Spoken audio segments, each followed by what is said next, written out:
Hi, welcome to Mark's English Academy, the place to learn English fast. If you want to have really good English pronunciation, then this is a very important lesson for you.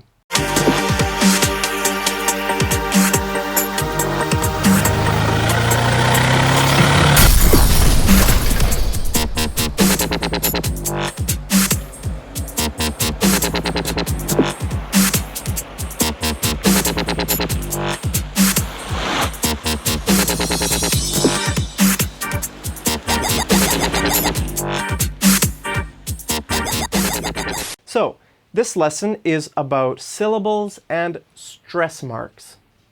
A syllable is a piece of sound in a word.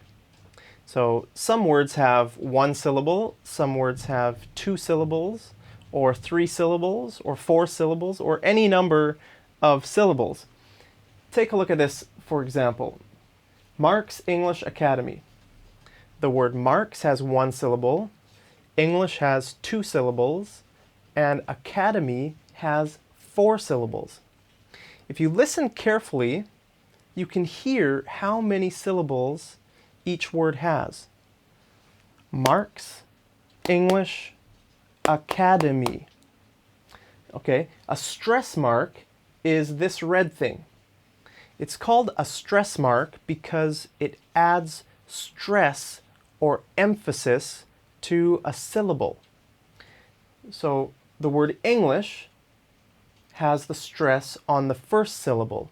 English. You can't say English, or else nobody will understand you. Or academy. It has to be on the second syllable. Academy. You can't say academy. This is really, really important because if you get it wrong, nobody will understand what you're saying. So most of the time, we can hear how many syllables are in a word, but sometimes it's kind of hard to tell how many syllables are in a word. Take the name Jeremy, for example. Do you think it has 2 or 3 syllables? The way I say it, it has 2 syllables.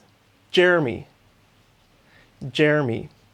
But British people would say Jeremy. Jeremy. So we say it a little bit differently. But it doesn't really matter because both of us put the stress on the first syllable. Jeremy. Jeremy. Okay? So I want you to look at this word and I want you to tell me which syllable has the stress.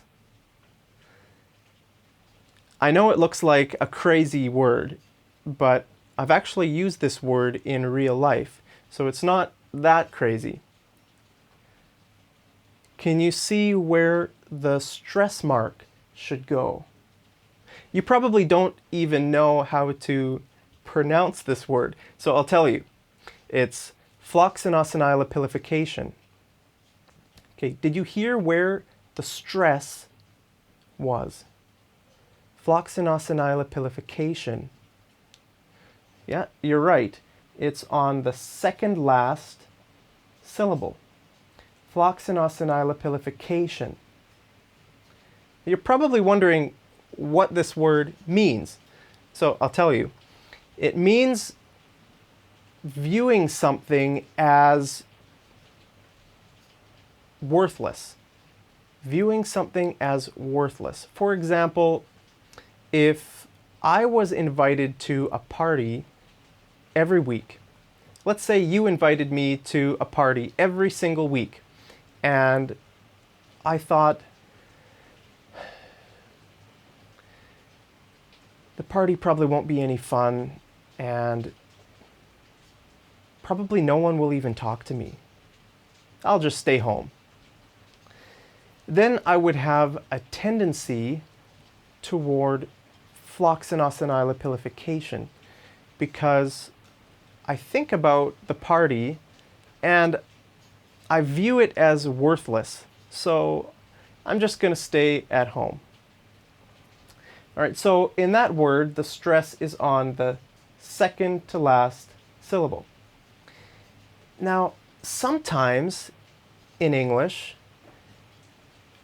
the stress can be on different syllables depending on which country you're from.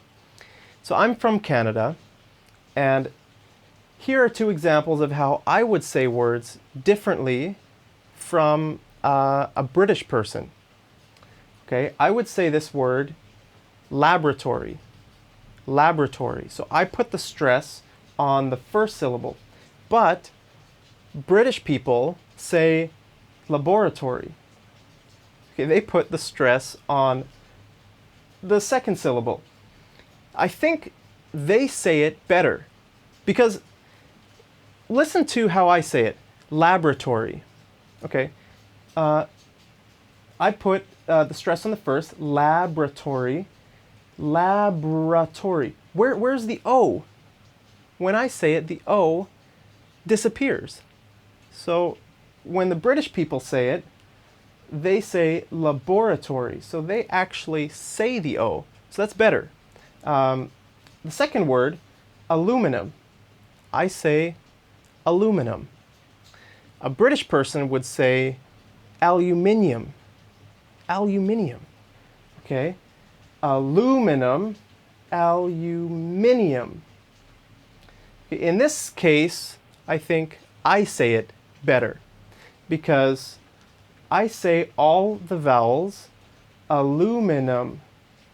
They say aluminium. So they add an I after the N when there is no I. I don't know why they do that.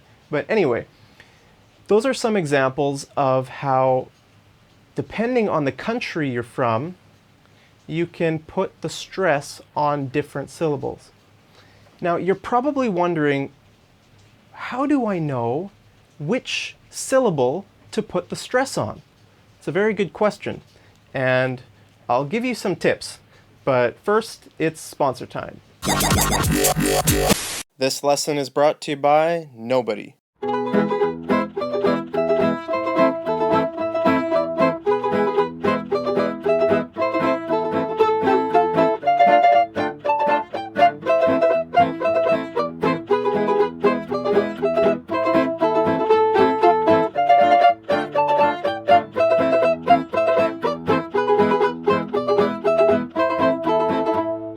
Instead of watching me play the balalaika, you could be sponsoring my lessons. When most people think of pronunciation, they think of making sounds like r, l, th, I, a. All of that is important, but this is more important. The reason this is more important is because if you say the sound th wrong, nobody will care. But if you do this wrong, nobody will understand you, and that's a problem. That's why this is so important. I'll give you an example. Imagine that there's a man from India here. So there's me and a man from India, and we both say the exact same sentence. So he says, I don't like his conduct. And I say, I don't like his conduct. Okay, most people will understand him, and nobody will understand me. Even though I spoke with a perfect accent, they won't understand me because I put the stress on the wrong syllable in the word conduct. I said, I don't like his conduct. Okay, so I hope you can see why this is so important. And here are some tips to help you try and understand this a little bit more. So the first tip is there's only one stressed syllable per word. It doesn't matter how long the word is, how many syllables it has. There's only one syllable that is stressed. So in the word floxinosinylipilification, you might be thinking it sounds like there's more than one syllable that's stressed. but that's not true. The word just goes up and down like this. Most words have a little bit of a rhythm. They can have small stresses, floxinosinylipilification, but there's only one real stress in a word. Okay, the second tip is only vowels are stressed. This is pretty easy because this is how we naturally talk. It's almost impossible to put the stress on a consonant. So look at this word, adjectives. If I try to put the stress on the T, adjectives, it just doesn't work. It doesn't make sense. It sounds ridiculous. Okay? So the third tip is most nouns and adjectives with 2 syllables have the stress on the first syllable. So look at these words: present, conduct, export. But most verbs, on the other hand, with 2 syllables, are stressed on the second syllable. So present, conduct, export. So these are the exact same words, except these are nouns and these are verbs. That's crazy. We can even use these words in the same sentence. For example, I could say, China exported the exports to Canada. China exported the exports to Canada.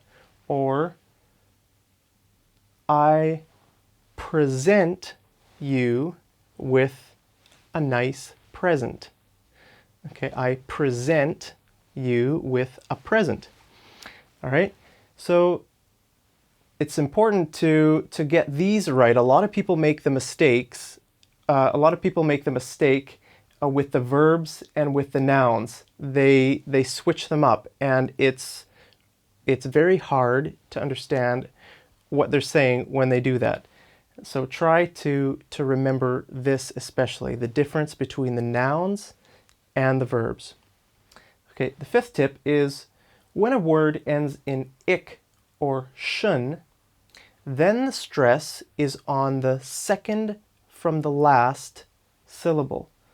So not the last, but the second from the last. Barbaric, vacation. All right, and with words that end in cy, ty, phy, gy, and al, they have the stress on the third syllable from the last. Okay, democracy, fertility, photography, biology. Okay, so we need to count from the back, not from the front. So 1, 2, 3, and again 1, 2. All right, now if we change these words to have IC endings, then it would change to this. Okay, for example, the word democratic. If I say democratic, the stress is over the A, democratic. But if it's democracy, then the stress is over the O, democracy.